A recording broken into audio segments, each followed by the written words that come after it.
जमीन तो राधा बांट देंगे, बच्चा का सेरिब्रम चौपट। अगर बच्चे को अच्छे संस्कार और अच्छी शिक्षा माँ अगर शुरू करती है और माँ अच्छे से शुरू से अगर रूटीन वर्क बांध देती है कि तुमको 5 बजे उठना है, 5 बजे तुमको नमाज पढ़ना है, तुमको पूजा करना है, नहाना है, धोना है, स्कूल जाना है, पाठ करना है, फातिहा पढ़ना है, अगर ये क्लियर रूटीन अगर शुरू से बना देती है तो मैं समझता हूँ ऐसे बच्चे का मेमोरी कभी कमजोर नहीं होता है और उसका सेरिब्रम बहुत मजबूत होता है। इसलिए जिनका समय 15 साल से ऊपर गुजर चुका है और महसूस होता है, जैसे हमें हमेशा महसूस होता है कि मेरा सेरिब्रम कमजोर है, तो हम करें क्या, कौन सा उपाय लगाएं कि मेरा सेरिब्रम जितना है उतना ठीक ठाक, क्योंकि अब तो वो समय नहीं रह गया कि हम 0 से 15 साल तक आ जाए। अब वो समय है कि अब हम 50 पहुंचने वाले हैं, अब कैसे ठीक है। तो निश्चित तौर से जो फालतू दिमाग, जो खास करके कहते हैं खाली दिमाग शैतान का, हम उसको खाली नहीं रहने देंगे। जैसे ही खाली रहे तो जैसे सोचना शुरू कर गए कि कन्हैया सर एक ही वो चादर दिए हैं जो सर का काहे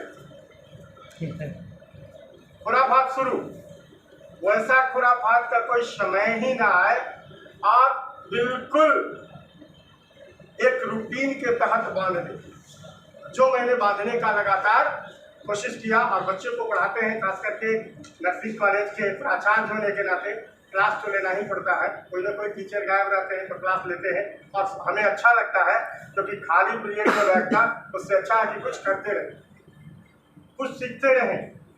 ये लॉकडाउन की स्थिति में मैंने एनाटॉमी और फिजियोलॉजी हिंदी में लिखा, उसका फायदा उठाया। लॉकडाउन में ढेर सारे लोग डिप्रेशन में चले, कोई काम नहीं था, लेकिन बहुत सारे लोग उसका फायदा उठाए और अपने सेरिब्रम को मजबूत किए और उसका फायदा, सेरिब्रम का फायदा उठाते रहे। इसलिए मैं खास करके यहाँ पे जो बहनें मौजूद हैं, मैं उनसे निवेदन करूंगा कि आप आज संकल्प लें कि मैं अपने जूनियर, अपने बच्चे का हमेशा सेरिब्रम पे ध्यान रखेंगे, उसको अच्छे संस्कार देंगे, अच्छी शिक्षा देंगे।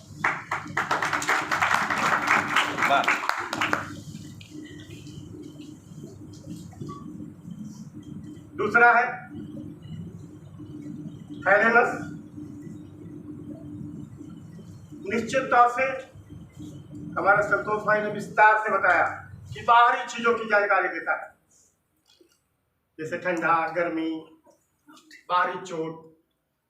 खास करके बाहरी चोट अगर किसी भी तरह का लगता है, किसी भी तरह का चोट, चाहे वो हवा का चोट हो, पानी का चोट हो, हाथ का चोट हो, लकड़ी का चोट हो, किसी भी तरह का चोट हो, या सबबासी से थपथपाया गया हाथ से वो हो, वो सारा का काम थैलेमस का है। वो थैलेमस महसूस करता है कि हमको कौन शाबाशी दे रहा है और कौन कोचे से पीट रहा है। बहुत सारे लोग शाबाश तो कहते हैं, लेकिन थोड़ा सा खींच के दे देते हैं कि तनी चोट भी लगे और महसूस भी इसको हो जाए कि हम तुम्हारे लिए खुश हैं। तो ये सारा काम खास करके बाहरी चोट, चपेट, गर्मी जो महसूस होता है, खास करके बाहरी तापमान महसूस करना, धूप की किरणें को देखना, ये सब सारा जो काम करता है वो थैलेमस बताता है। और तीसरा है हाइपोथैलेमस। इसमें तो ढेर सारी काम, संतोष ने कहा कि बहुत चंचल होता है।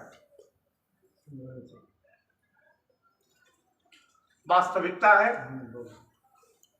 कि थैलेमस, हाइपोथैलेमस काफी चंचल होता है और ये शरीर के सारे इंटरनल ऑर्गन को डील करता है। एक एक बात को, एक एक चीज को, हल्का सा भी पेट में गैस बना तो ढकार आया, पेट में दर्द हुआ तो भी, चाहे इंटरनल चाहे जो भी हो, आपको गुस्सा आ रहा है, फालतू के बके जा रहे हैं, हमारा टाइम पास कर रहे हैं, ये हाइपोथैलेमस आपके लिए सोच पैदा करता है, घृणा पैदा करता है, प्रेम पैदा करता है, अट्रैक्ट पैदा करता है। आप सोचते हैं, खास करके कॉलेज लाइफ में हम लोग भी सोचते थे, काश हमें ये मिल जाता, काश हमें वो मिल जाता, काश हम इतना तेज होते कि हम आईएएस हो जाते, हम बहुत सारे काम करते। और निश्चित है कि वो घृणा हो, प्रेम हो, गुस्सा हो, ये सब सारा काम का महसूस कराना, ये हाइपोथैलेमस का काम। अब देखते हैं घृणा होता कैसे, द्वेष होता कैसे, दुख होता कैसे। बहुत सारा काम जो है हम लोग खुद ले लेते हैं। जैसे अभी अभी कहे कि हम यहाँ आए और एकदम सोच के आ रहे हैं कि कन्हैया सर तो हमको 5 गो चादर देंगे, 5 चादर हमको देंगे। अब आने के बाद 1 चादर दी, दुख हुआ यहां से यहां तक। अगर हम सोच के आते हैं कि यहां चादर हमको नहीं मिलेगी और हमें 1 चादर से सम्मानित किया जाता है, तो निश्चित तौर से अंदर से खुशी होगी और वो खुशी को महसूस कराता है, वो है हाइपोथैलेमस। समझ रहे हैं? एक हम अपने भाषा में, एक स्टूडेंट एक टीचर के भाषा में कहने का कोशिश कर रहे हैं कि हमारी बात आप तक पहुंच जाए। आप प्रेम करते हैं तो हम समझते हैं प्रेम अगर आदमी कोई करता है तो वो 3 से ज्यादा का नहीं करता, चौथा में बहुत कम। अगर कोई कहता है कि एक लड़का लड़की से प्रेम करता है तो मैं कहता हूं नहीं करता, नहीं करता है, वो अट्रैक्ट होता है, वो अट्रैक्शन होती है एक शरीर का, एक फेस का या पूरे हॉल बॉडी का एक अट्रैक्शन होता है। आप अट्रैक्ट होते हो, लेकिन होता क्या है, अगर आप एक कहते हो किसी लड़की को, लड़का अगर किसी लड़की को कहता है गुलाब देते हुए कि हम आपके प्रति अट्रैक्ट हैं, आपके शरीर देख के अट्रैक्ट हैं, सुनने में भी बहुत भद्दा लगेगा और शायद ये वो कह नहीं पाएगा, तो उसके लिए कहता है कि भाई ये गुलाब देता है और कहता है कि मैं प्यार करता हूं, लेकिन ये 100% झूठा है। ये अट्रैक्शन है, सिर्फ वो अट्रैक्ट करता है और ये अट्रैक्ट पैदा करता है हाइपोथैलेमस। अगर कोई लड़की कम कपड़ों में आ जाए तो एक लड़का अट्रैक्ट होता है वहां, वो कोई प्रेम नहीं करता, अट्रैक्ट होता है। लेकिन वही लड़का का वही कपड़ा में अगर उसकी बहन आ जाती है तो वो देखता ही नहीं है, वहां वो अट्रैक्ट नहीं होता है, क्योंकि वहां अट्रैक्ट हो नहीं सकता है, क्योंकि वो अपनी बहन से प्यार करता है। प्यार सही में माँ बाप और बहन भाई के अलावा कहीं कोई करता ही नहीं है।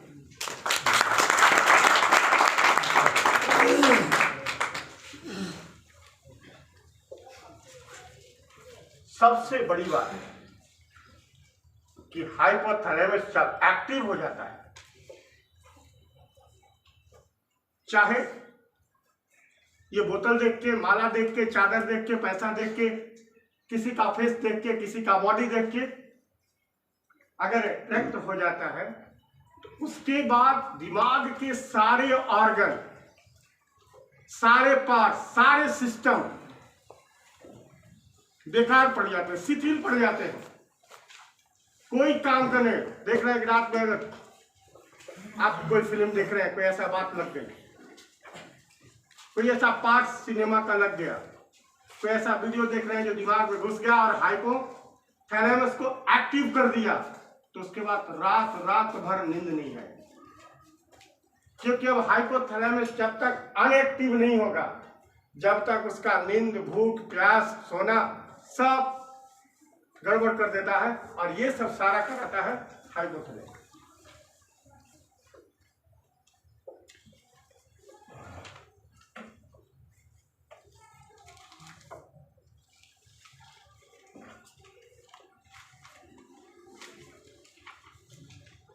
हाइपोथैलेमस पे अगर लगातार कहा जाए तो हम समझते हैं 2 बजे का टाइम पार कर जाए। इसलिए मुख्य बातें तो हमारे संतोष भाई समझा दिए थे। कुछ आम भाषा में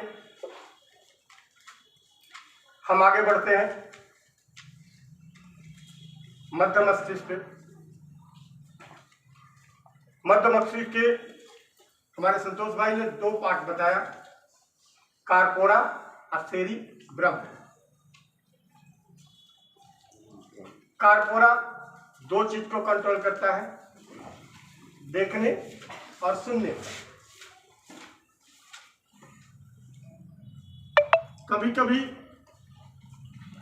हमारे प्रिंसिपल साहब किसी छात्र को बुलाए,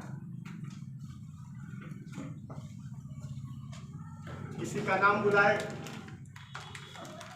बोले रघुवंश इधर आओ, अरे रघुवंश इधर आओ, अरे सुनते हो इधर आओ। वो 4-5 बार के बाद कहता है आ, देखते कोई कोई बच्चा करता है। तो हमारे सर क्या कहते थे, एकदम सर बोलता है, लेकिन वो बोलता है कि नहीं, उसका कार्पोरा जो है वो गड़बड़ है। वो ठीक से आपकी बात सुनता तो है, वो कान उसका ठीक है, आपकी बात को सुनता है बहुत बढ़िया से, लेकिन कार्पोरा उसका गड़बड़ है, उसका प्रतिक्रिया नहीं दे पाता है। इसलिए ऐसे केसेस मिलते हैं तो वो कार्पोरा का ही ट्रीटमेंट करना होगा। अब ट्रीटमेंट चार्ट देख के तो मन गदगद हो गई। कन्हैया सर पहले यहाँ एक बुक जो मिला था हमको, उसमें एक एक चीज एक एक सिस्टम पे अब्दुल भाई बुक हमको भेजे हैं, जिसमें एक एक सिस्टम पे कौन कौन दवा चलेगी उन्होंने बताया है।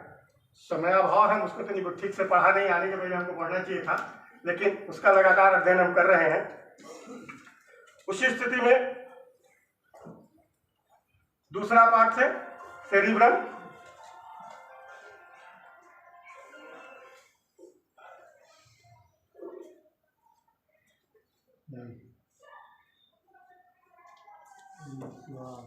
शाम के बाद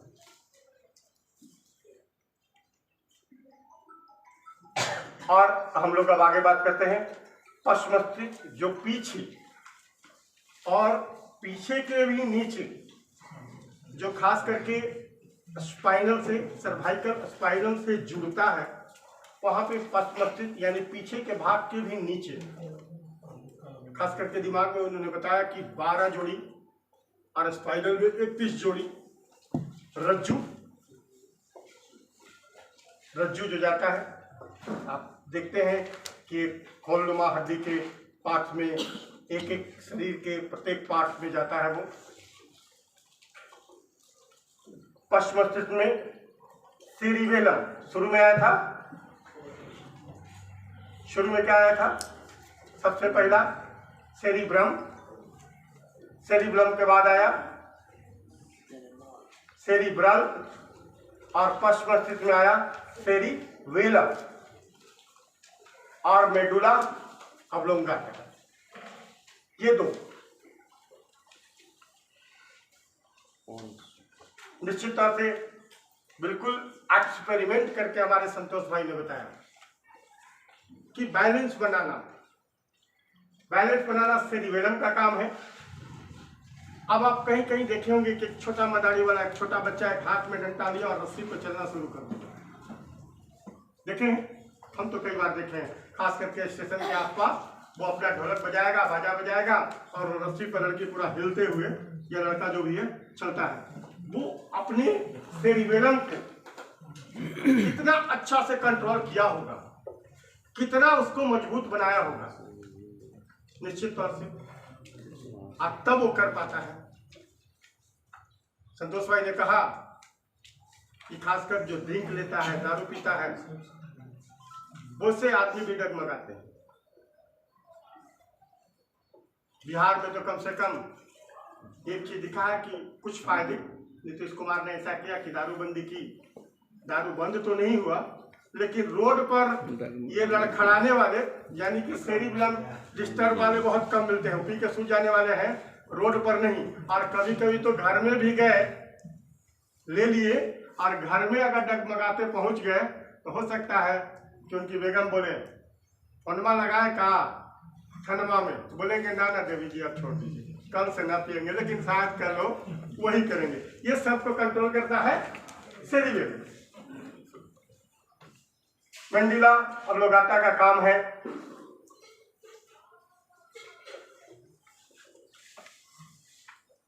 संतोष भाई ने बताया कि उसको श्वसन और पाचन। हम समझते हैं ये सब्जेक्ट जो है थोड़ा कम, श्वसन और पाचन। किसी आदमी को कभी सुने हैं वो सांस लेना भूल गया? होता है। कभी कभी इतना चिंता मग्न हो गया, आम भाषा में कहें कि किसी की यादों में इतना खो गया कि सांस लेना भी भूल गया। होता है, लेकिन वो 4.5 मिनट तक सांस नहीं रोक सकता है। 4.5 मिनट के बाद तो राम नाम सत्य हो ही नहीं जाता, इसलिए 4.5 मिनट के पहले उसको होश आ जाता है कि हमको सांस लेना है।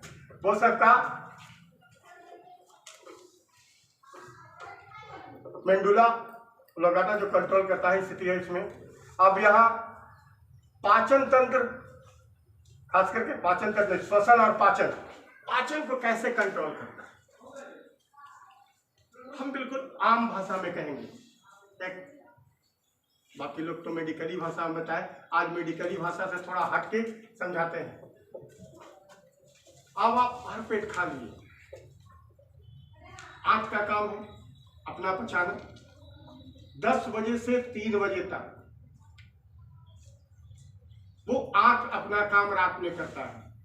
अगर आप मोबाइल के चक्कर में, किसी की याद के चक्कर में, पढ़ने के चक्कर में, या किसी काम से नाइट ड्यूटी के चक्कर में अगर आप 10 बजे से 3 बजे तक नहीं सोते, यानी अपने आंख को आराम नहीं दिया, तो आपका ये सिस्टम गड़बड़ाएगा, एकदम निश्चित गड़बड़ाएगा।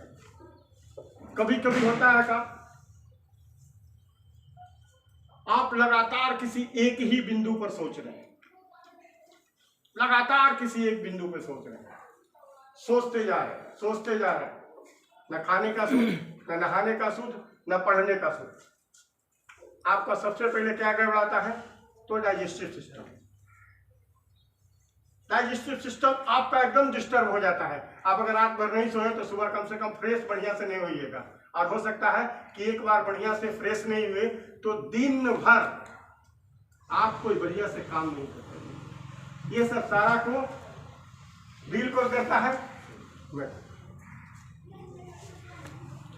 आप अगर लगातार अच्छी नींद लेते हैं, अच्छे कामों में लगे रहते हैं, समय से सोते हैं, अच्छा सोचते हैं, अच्छा खाते भी, तो हम समझते हैं कि आप अगर जब अच्छी नींदें लेना अगर शुरू कर दिया है, अगर आप अच्छी नींदें लेते हैं, तो मैं नहीं समझता कि आपको किसी भी तरह का डाइजेस्टिव सिस्टम में यानी पाचन क्रिया में किसी भी तरह का कोई दिक्कत होगा। हमें कोई ऐसा मरीज आज तक नहीं मिला जो कहता है कि हम भर नींद सोते हैं उसके बाद भी मेरा पेट ठीक नहीं है। मिनिमम 20 को ओपीडी में भी देखता हूँ, इससे ज्यादा शायद मेरे पास टाइम नहीं है। कॉलेज के बाद 20 ओपीडी में हम समझते हैं, चाहे वो सर्दी खांसी का बुखार हो, माथा दर्द हो, पेट संबंधित बीमारी हो, दर्द का बीमारी हो, सब में एक चीज कॉमन मिलता है। वो क्या? कहीं ना कहीं वो दिमागी खुली साइकेट्रिक होते जा रहे हैं। यहाँ पे बहुत अच्छे डॉक्टर मौजूद हैं। निश्चित तौर से 20 मरीज देखते हैं, 20 में 10 ऐसे मरीज जो मिलते हैं साइकेट्रिक होते हैं, ठेवना कदर ठीक नहीं हो रहा है। एक ऐसे मरीज माता जी हमें मिल गई जिनकी उम्र करीब 60 साल, बोले 15 साल से हम इलाज करवा रहे, कोई ठीक नहीं किया, तुम्हारा नाम सुने तुम्हारे पास आए। विश्वास नहीं है तुम पे कि तुम इलाज कर पाओगे, मेरा इलाज कर पाओगे, लेकिन इतने सारे नाम सुने हैं इसलिए तुम्हारे पास आए। पुर्जा देखे तो इतनी मोटी फाइल थी, 2-4 पुर्जा देखे और उसके बाद उनके संतुष्टि के लिए पुर्जा लिए, बोले माता जी हम कहीं इसको पढ़ के आते हैं। घर में गए, बोले चाय पिला, क्लिनिक के बगल में ही घर है, चाय पिया, उधर से आए तनी थकल जैसा करके सब पुर्जा पढ़ लिया और उसके बाद कुछ नहीं, वो नर्वस सिस्टम का इलाज उन्होंने शुरू कर दिया। अल्ट्राजोल, क्षमा करेंगे, एलोपैथ में नहीं आना पड़ा, अल्ट्राजोलम से शुरू करके एमेट्रिफ्लिन तक चले गए। 15 दिन के बाद वो आई पैदल, बोली तू जुग जुग जी, तू ही है असली डॉक्टर, बाकी तो सब पैसा ही ठा। ये सब सारे चीजों को अगर कोई दिल करता तो है नहीं। हमारे बीच खास करके आज के प्रोग्राम में मेरा आने का मकसद था इलेक्ट्रो होम्योपैथी के बारे में कुछ जानना।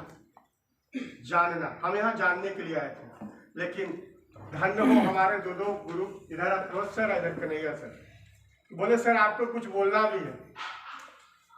तो ठीक है सर, हमारी तो आदत है कम से कम पर डे 1 घंटा बच्चा लोग के साथ बकबक करना, या कुछ ऐसे क्वेश्चन आ जाना जो कि टीचर लोग कभी कभी टाल देते हैं, तो बच्चा लोग बताया कि सर आपका क्लास होना चाहिए, तो हम समझ जाते हैं कि जैसे ही कॉलेज में बच्चा लोग बोली कि सर आपका आज 1 घंटे होना चाहिए, हम समझ गए कि आज हम पढ़ाएंगे नहीं, आज सवालों का घेरा में हम घिरेंगे, और हमारा जब क्लास होगा तो तीनों बैच एक साथ हॉल में मौजूद हो जाएगा। 3 बैच चल रहे हैं अभी मेरे यहाँ, एक जीएनएम का और 2 एएनएम का, तो 50 दूना 100, 160 में करीब 110 स्टूडेंट प्रेजेंट रहते हैं। अब सबका सवाल का जवाब देना है, तो हम ये आम भाषा में आज जो कोशिश किए आप लोग के बीच बात रखने का, ये आम भाषा में ही रख करके कोशिश करते हैं कि आपके दिमाग तक पहुंच जाए। निश्चित तौर से है इसमें आम भाषा में कुछ ऐसे शब्दों का यूज हो गया होगा जो थोड़ा सुनने में कभी कभी बुरा लगता है। मैं वैसे शब्दों के लिए आप लोग से क्षमा चाहता हूं और अपनी बात को यही समाप्त करता हूं।